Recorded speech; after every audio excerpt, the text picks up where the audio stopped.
When we start learning nonviolent communication and we begin learning about feelings and needs and positive evaluations and domination culture, and we start learning, our awareness is raised. One of the things that happens is we begin noticing other people doing this thing that we are trying to transform in ourselves. So positive judgments is one of them. And a positive judgment is like when we say to somebody, exactly like you said, you're so great, you're so wonderful, like it's a positive evaluation. But when we're in a place where we're trying to translate evaluations into the underlying feelings and needs, there's a point in our lives where sometimes we become a little bit intolerant of other people using the old language because we are really desperately wanting to install a new language.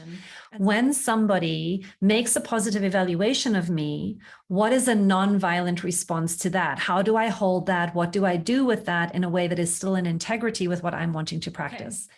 Why is it so hard? Is because we have a lifetime to date of programming in a different language. We are indoctrinated, programmed, socialized. We hear it everywhere. We are swimming in the water of evaluation.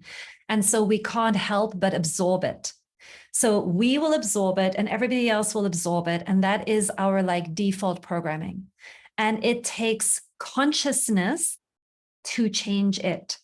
And so that involves, number one, I'm not going to change it until I can even understand that there's a contrasting way of being. I don't see anything wrong with it until I see that there's a separate thing to do.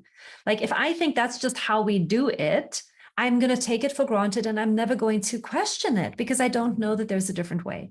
So step number one is we bump up against a new way and we go, oh my goodness, it doesn't have to sound like this. It can sound like this. Oh, I like this so much more. That's the first thing. Until somebody has that, they're fine with it. Then you find something you like so much more. Now you have awareness. Now you've kind of like, oh, I can see, I have a vision for how this could be better. And then the old thing becomes painful, where before it didn't feel painful, it felt normal, right? And then when that old thing shows up, there's this thing in us that's like, oh, I don't want that. I don't want that. I'm moving away from that. I'm moving away from that. So that's then what happens. Now, why is it difficult?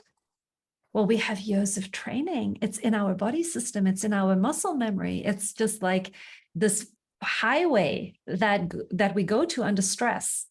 And it takes time, consciousness, intention, and effort, and practice, and community for us to begin rewiring our biology. Our entire body needs to become embodied. And that takes time. That's not an intellectual understanding. That's a lived experience. Okay, so that's the answer to the question of why it takes so long. Here's how I recommend holding it. The nonviolent way of holding a positive evaluation is to pick up the positive intention of the person making the positive evaluation. So when somebody says, I think you're so great, you are listening with your baby giraffe ears, right? We all have these little baby giraffe ears. We're listening for their feelings and needs, and we're listening for what they mean, not what they say. So the very first practice for those of us really immersing ourselves in a nonviolent communication practice is not changing how they do it. The practice is changing how we hear it. They don't have to say it differently. I can do the translation work by putting on my giraffe ears. Okay? So when I put on my giraffe ears, I don't hear a positive evaluation. I hear the feelings and the needs and the intention. And then I check them out. And I keep my own practice on listening for the feelings and needs, listening for what they mean, not how they say it. I don't get distracted by correcting how other people say it. I stay connected to the spirit behind what they're trying to say.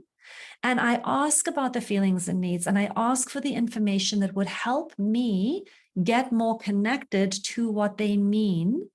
And I make peace with the fact that people are going to speak to me in default ways.